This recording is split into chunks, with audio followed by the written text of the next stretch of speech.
Hey folks, Josh here from the Awkward Leadership School, and I wanted to make a little video talking about a few experiences I've had over the years where the simple act of people taking some time to be curious about my experience and getting getting my experience, getting my world, um, helped me to see things that I wouldn't have been able to see on my own. Things that were invisible in my experience helped me to see what I hadn't seen, sometimes feel what I hadn't felt.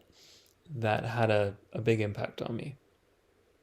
So there's a number of examples of this for me. One was this time where I was talking about something that I was struggling with, and I think I said I was feeling sad about it, and someone was like, "You say you're sad, but you actually seem kind of angry about it. Are you angry?"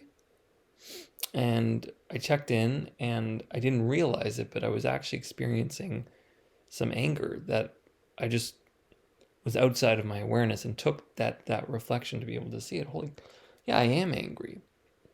And that was really helpful for me to work through that thing that I was dealing with. Um, Another example is a mentor of mine being like, "You're you're different." Like, not in the way that everyone's like a special snowflake, different, but you are different. Like I could imagine I wouldn't be if you had like reached behind your head and there was a zipper and you zipped it up and you shed yourself off and there was an alien underneath. I wouldn't be surprised. And it wasn't like I didn't recognize on some level that I was different. In fact, that when I got the reflection, it was kind of like, well, yeah, like he named something, and when he named it, it was obvious that it was true, but I wouldn't have been able to put words to it up until that point. And it's something that seems very simple, but I never thought of myself as different. I was aware that I didn't always fit in, um, but I didn't think of that being caused by me being different. I thought maybe I was just, maybe not trying hard enough to be likable or something like that. That I could just, do it if I tried. Um, so it was really helpful to get that reflection and be able to put that feeling into words. And then when I could put it into words, you know, I could get into relationship with my differentness. Another example, a couple of years earlier from the same guy actually, um, reflected back to me a sort of um, a way of being for me that is that was dismissiveness.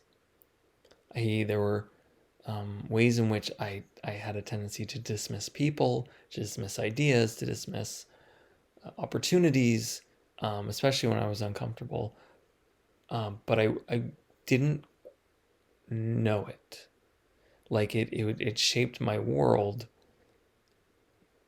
but I wouldn't have known it until it was pointed out to me. And when it was pointed out to me, after being a little bit dismissive, um, I was like, oh, oh, right.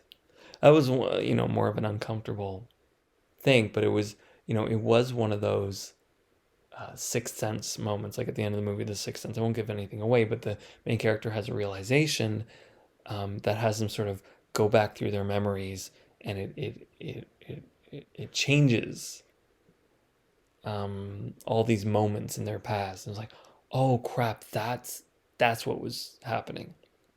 Um, like I had one of those, filtering through my history. Oh yeah, I am dismissive. I can be really dismissive, and that was something that I could start to see and get in relationship, and um, I could start to do something about it. So I've had many other experiences like that, and what's happening here, like how a fish swims through water completely unaware. Like water is their world. It defines everything about them. But the fish has no concept. Fish had concepts. Let's just pretend for a moment the fish had concepts. It would never occur to the fish that water is a thing. Like it's so pervasive in their awareness. It's not like it's there's nothing to put attention on. But if someone tried to have a conversation with the fish about water, at some point the fish might be like, "What? Like, it's everywhere. Well, I see it. I feel it. Oh my God." Like the fish in water, there are facets of our experience that are hidden from us, that are so familiar that they sort of fade into the background and we can no longer really see them. Like, if you walk into a room with a smell in it, you're really going to notice it at first, but over time, you're going to acclimate to the smell. You're going to get used to it, and at some point, you're going to forget that there was a smell. But if someone else comes in the room, they're going to notice the smell, even though you've forgotten about it. And if they go like, "What's that smell? Hey, come over here, smell this." At first, you might be like, "What are you talking about?" Especially if you've been there a long time. Eventually, you're going to remember and you're going to be able to smell it. So like that, there are aspects of our experience, self-perceptions, perceptions of others, unspoken rules, habits, personality traits, a whole bunch of other things, things that we can't see, feelings we can't feel, that if someone comes in and your experience is going to be novel to them. Some things are going to be familiar, some things are going to be the same, but other things are going to be different. They're going to walk in, and like the person smelling that smell, they're going to notice things that you're not paying attention to because it's fresh, it's novel to them. When they notice that, there's an opportunity for them to sort of give to you that reflection, for them to sort of help you see what you're not seeing or feel what you're not feeling. Have you had experiences like this? It can be a very profound experience at times, to see what was always there, but maybe you didn't have words for it, or it was the water you were swimming in. This is something you can actually also learn how to do for other people, and it's something that I teach. What do you think? Let me know. Hope you like this video. Again, this is Josh. Hi. And Awkward Leadership School. Until next time, keep on trucking. Keep trucking on. Keep keeping. Bye.